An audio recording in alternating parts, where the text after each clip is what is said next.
Want to salute Hit-Boy, and I want to thank Hit-Boy for all of the great work and all of the great art that he gave to us as fans of hip-hop, and that he continues to he's just making dope for the sake of making dope. Ladies and gentlemen, you have locked into Rap Life Review. I'm your host, Ebro. Join me, Low Key, and Nadeska as we get into the Rap Life playlist, the hottest records out right now, the new albums, the business, and the culture of hip-hop. No topic is off limits. It's Rap Life Review. All right, ladies and gentlemen, top of 2022. Nadeska, back on the program. What's up? It's been so long. I thought maybe I forgot how to do this, but it's good to be back. Hello, my friend. It's good to see your smile. Has Ebro been good to you while I've been out? Yes, Ebro. Ebro has been very generous, very encouraging. We've been having some healthy debates. So he's been on his best behavior since your absence. But I'm glad to see you. You look beautiful. You're glowing. That mother spirit. This some bullshit. Now, it was easy to be, I guess, what did you say, nice and supportive to Low when Eddie was here, because I could just have them argue amongst themselves. It was really easy to set up. We did. We argued a lot. We argued a lot. It was easy for me to just kick back. Now that Nadeska's back to cape for Low and to be like his big sister, I'm definitely getting back to trolling Low. We getting back to this. Well, boys and girls, ladies and gentlemen, Nas, the legend, put out a new album over the break. An amazing project. 2 Chainz dropped a new single, $1 million worth of game, so he's heating back up. Shout to Wallow and Gilly. Gunna is where I want to start. Right now, you go into Apple Music, the project dominating in Apple Music right now is Gunna's final installment of the DS installments that he's been dropping. Yeah, the Drip Season. Drip Season, yeah. DS4EVER. Are you surprised when you look at the charts and how Gunna's dominating over a mainstream pop artist like The Weeknd? I'm not surprised because Gunna is a superstar in the making. His collaborations are always stacked, just like this album. I think it's like 21 Savage, Future. Who else? It's a lot of people. Kodak, Baby, yeah, G Herbo. Kodak, Young Thug. So like, that's a superstar caliber album. You know, I'm not the biggest Gunna fan, but I get it. I understand it. You know, he knows he knows how to make hits. He knows how to keep the right people around him. I'm not surprised he's shining over The Weeknd. You know, especially this being the last installment to the Drip Season series. I think this is probably one of the most important albums to come out this year. The Weeknd, you know, he's a pop star. That album kind of just came out of nowhere. So I'm not sure. He absolutely dropped it unexpectedly. Yeah, so I'm not sure if the awareness was properly set. He's still going to get his streams. He's still going to do his numbers. But usually when a Weeknd album comes out, it's a bit more of a big production. It's surrounding something. It's surrounding a performance. This just dropped out of the sky. The Weeknd's album is amazing. I just, my interpretation of The Weeknd and the brand obviously had expectations that it was going to obviously overtake the number 1 slot. It did not. Gunna is like number 1. Looking at the even the worldwide chart. Gunna is still above The Weeknd. Yeah. Wow. Number 1 is the Gunna. Number 2 is the Weeknd song Sacrifice. But then number 3 through 8 is all Gunna before you come with 9 and 10 being The Weeknd. Kodak Black has number 11 with Super Gremlin. And then The Weeknd has 12, 13, and then 15, and, et cetera, et cetera. But, it's not a shock. It's not a shock that both of them are going to be doing big streaming numbers. I think the next question is, where do they sit at next week? Does Gunna hold down that number one spot, right, or does The Weeknd take over Continue that? To rise. Yeah. So then we'll see what happens this time next week. But congratulations to both of them. Taking a small pivot into the world of Nadeska back on the program. Nadeska is now a hip hop mom. That was a sharp pivot. Yeah, that was a very sharp pivot. It is a sharp pivot. Sharp pivot. I just wanted to give you a moment, though, because I want to know how you are doing. And I would love, if that's something that, because you're in the middle of it. So you could be like, yo, today, not doing so good. Tomorrow's a new day. But I know for new parents in general, and specifically moms, having an outlet to at least say how you're coping and how you're doing is like the oxygen sometimes you need to get to the next day. So that's why I took that hard pivot like that. No, how are you doing?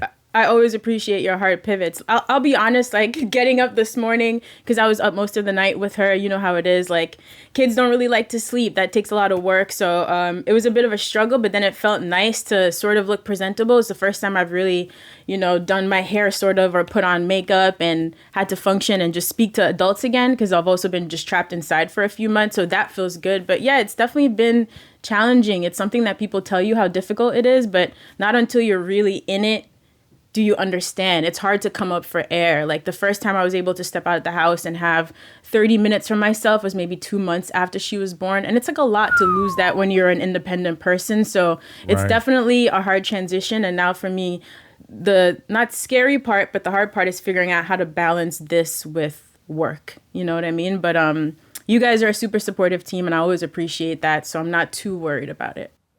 Have when you look at the other moms that from the Beyoncés to the Cardi B's in our sphere, I don't remember coming up in hip hop and having the view of so many parents, right? Like that's something that like now, even some of the younger artists and their kids, right? Like where you see young dads with their kids, like y'all came up in the 90s. Do you recall that?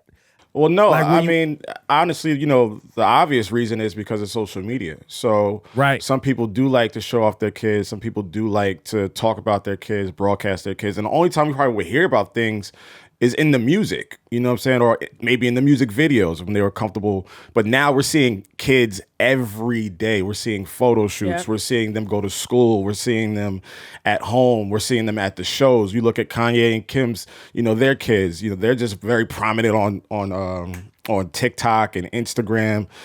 Fab's kids, they like to dress alike. They go, they do everything as a family. G Herbo and his, like everything we're seeing it all. And it's not a bad thing. Cardi B and her daughter, like daughter's beautiful. Offset has about 19 kids or whatever. So you know what I mean? Father of 4 plus 1. Yeah. So it's just like we're seeing everything, and it's nice to see. It's great to see that these hip hop parents are proud of their kids and want to showcase their kids. I think even 5 years ago, or at the point where I was still doing Everyday Struggle, I would have been terrified, to be honest with you guys, to be like pregnant on that show and know what the reaction could have been, because it's also such a male-dominated audience. But even in those like 3 years, so much has changed. Where now, if I didn't want to have another kid, I wouldn't feel like I needed to take the year off and hide my pregnancy or something. I would feel more comfortable to actually come to work and exist in this space. So that's also been a transformative experience for me. I feel more comfortable in my skin, if that makes sense. How do you guys feel? I'm going to run through some things here on the Rap Life Review. How do you guys feel about just saying yay or nay, whether or not you give a damn? That's fine. Okay, here we go. That's fine. Kanye West. Nay. No, I'm joking. Go ahead. No, but no, sidebar, has your disdain for Kanye West waned a little bit in 2022 after kind of the album was pretty good? He's moved away from talking about politics. We're seeing him out and about a little bit more, working on some things. And it's more for you, Lo, because I think you have a more passionate disdain for Kanye. Has that kind of calmed down a little bit for the 2022? I don't know. It's just like I'm indifferent. I watched the concert with him and Drake. Thought it was well produced. Reminiscent of the old Kanye, hearing all those old classic records that we all know and love. Having that energy he always has on stage. So that kind of warmed my heart a little bit. The whole Kanye and Drake thing as a whole, I really wasn't buying it. I don't really understand it. So question, because I don't understand either, and I thought you guys would have a little bit more insight. When we were talking about them last summer, they were still sort of beefing, and one of my theories was this was all for show and that they would make up at some point. So I know they did that joint concert. So do we still think, was that contrived the whole time, or were they really beefing and then they actually made up just to do the concert? I can't. I don't know the conversations that were had between the both of them. I don't know the conversations that were had between them and Jay Prince. We do know Kanye is annoying. Very. and sensitive. Very. And Drake is sensitive. Very. So the beef, while we're calling it a beef, it may let's not call it a beef because it's not. Yeah, a sorry. beef. Well, no, and that's what I was gonna say. I was gonna say Yeah. they just don't like each other like that. They can be cool, but they don't really like each other like that. I think they've come to the conclusion that we could coexist. We could coexist. We could do this thing, and it's for a greater good. But are we really peoples? Are we It's really? just, but like, we it's really just, want? I just look at it like they don't. Everyone doesn't have to be cool. That's right. Everyone doesn't have to collaborate. Everyone doesn't have to do all these massive promos and on brand and like it doesn't have to be that. I think they needed it more than we needed it because it's only weird if like they never had a relationship to begin with. And then they just didn't like each other, and then they had to coexist, like you said. But then it's weird because we know that Drake at one point idolized Kanye, and then it seemed like Kanye was really jealous that Drake was sort of taking his spot in rap. Because I remember seeing them at OVO Fest, whatever year that was, in Toronto a few years ago, where Kanye came out and Drake paid his respect. So it just sounded like there was so much emotion behind it that maybe that was just for I'll tell them you exactly more than it was what for it us. is.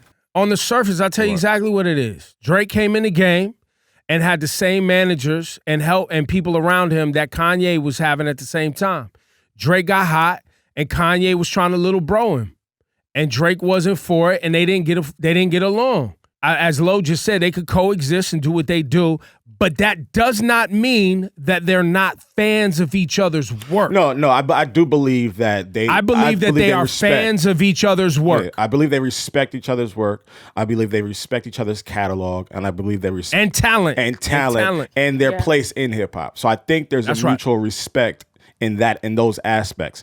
I will say the performance, I was at was lucky enough to go. Shout to Eddie. I think it looked better on the stream than it did in there because they didn't have a lot of screens up. So all you had was that little performance stage in a giant football stadium. So they didn't really have like screens where you could get a more intimate look if you weren't. And there was no one on the floor around the performance. So everybody was just up in the seats. Mm-hmm. That was the only, and I don't feel like Drake did his best pieces of his catalog. He only performed stuff off the new project. Him performing No Friends in the Industry was very unique to me. I didn't understand that given the current situation between him and Kanye. I don't know if it was petty.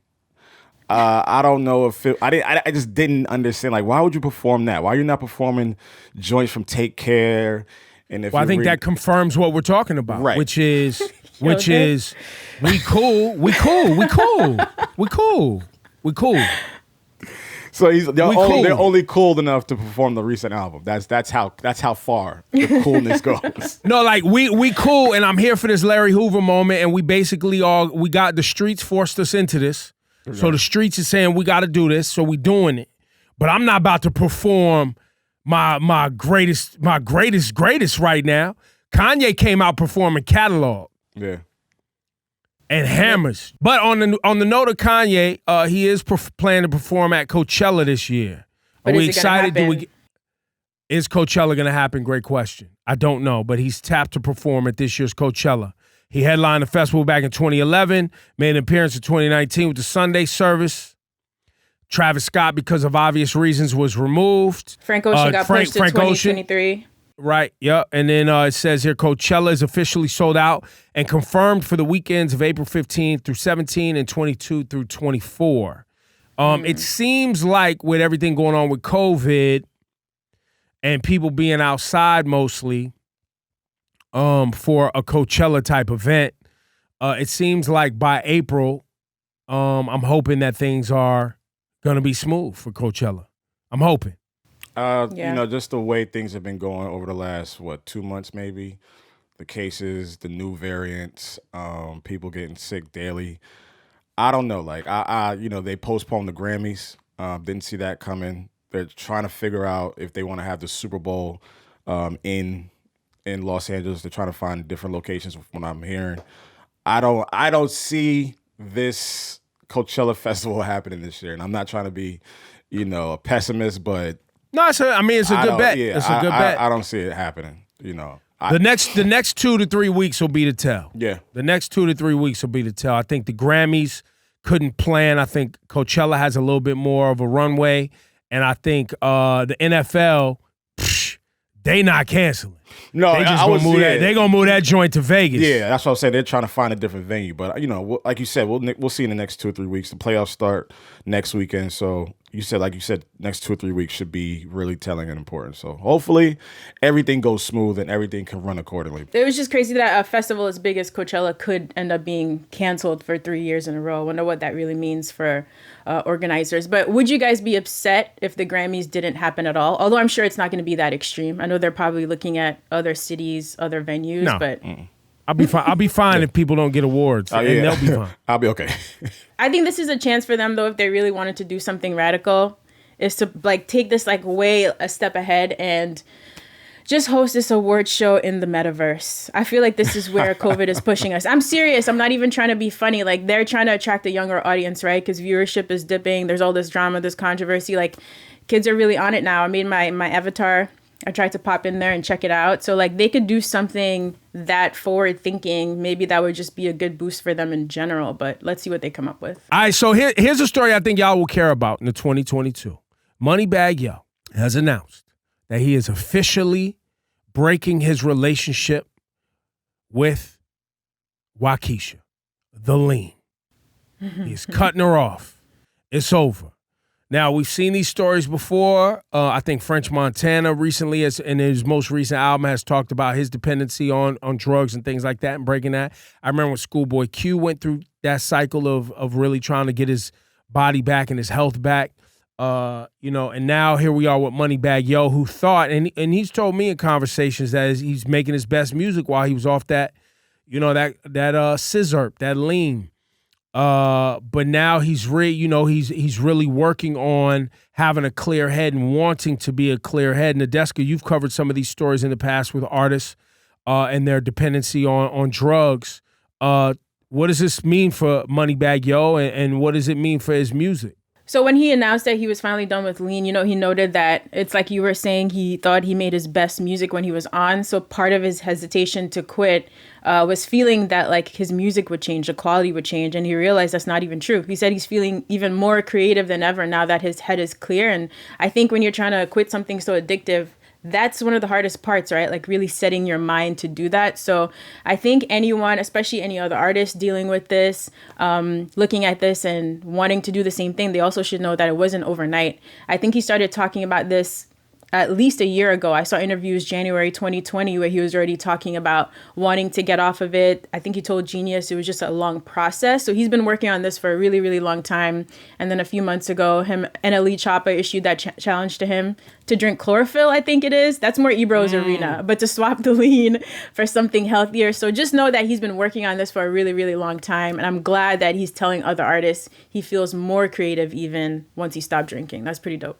Yo, listen, this has been the Rap Life Review. Anything we didn't touch on for the 2022? Because I do think we need to do an episode about who's going to have the best year in 22, maybe coming up. Who do we predict having one of the greatest years on the way? I think looking forward's a great thing. I think there's a lot of young artists that I know I'm really enjoying there's a lot of young artists I'm really enjoying their music coming out. So I think, we've covered off on some of the things that were happening over the holidays. Obviously, we want to salute Nas and that Magic album one more time. We want to salute Hit-Boy, and I want to thank Hit-Boy for all of the great work and all of the great art that he gave to us as fans of hip-hop, and that he continues to he's just making dope for the sake of making dope it's just him just sitting in his craft. And, I talked to him a couple times, this month and last month, and he was just telling me about stuff he's working on, a couple artists he's working with. I don't want to reveal too much because it was a private conversation. But, I was always just encouraging him and telling him, appreciate you. You're one of the best out. Just words of affirmation, giving that man his flowers because he's really doing a lot of this in such a calm, respectful manner. He's not talking his he's just putting those productions out and just acting like everything is normal, which is not, because this kid is just working like a maniac. So to Ebro's point, Hit-Boy, if you're watching, salute, man. We know 2022 is probably going to be even better than 2021. So salute that Nas Project Magic, and salute King's Disease 1 and 2 and all the other work that you've been doing over. And 3 is on the way, apparently. Yeah, yes, it definitely is. So they're not stopping. They not. Why? If it's not broke, don't fix it. Keep it moving. So I'm here for it. There it is. The Rap Life Review. Nadeska, was great to see you. Eddie, man, we was looking for you, son. Thanks again. Yo, you think Eddie was tight? He was tight like, yo, man, I did all that work and they not even going to say goodbye. I don't get to say goodbye to the audience. So disrespectful. So, Eddie, if you're watching Nadeska right now, this is our sign-off. This is our salute, man. Thank you for everything. Thank you for pitching in. Man. Yo, it's a Rap Life Review, man. We'll see y'all next week. We will be back. Make sure you subscribe, man. We really appreciate all the support. Make sure you add that Rap Life playlist. We are here courtesy of Apple Music for Low and Nadeska. I am Ebro. We see y'all next week.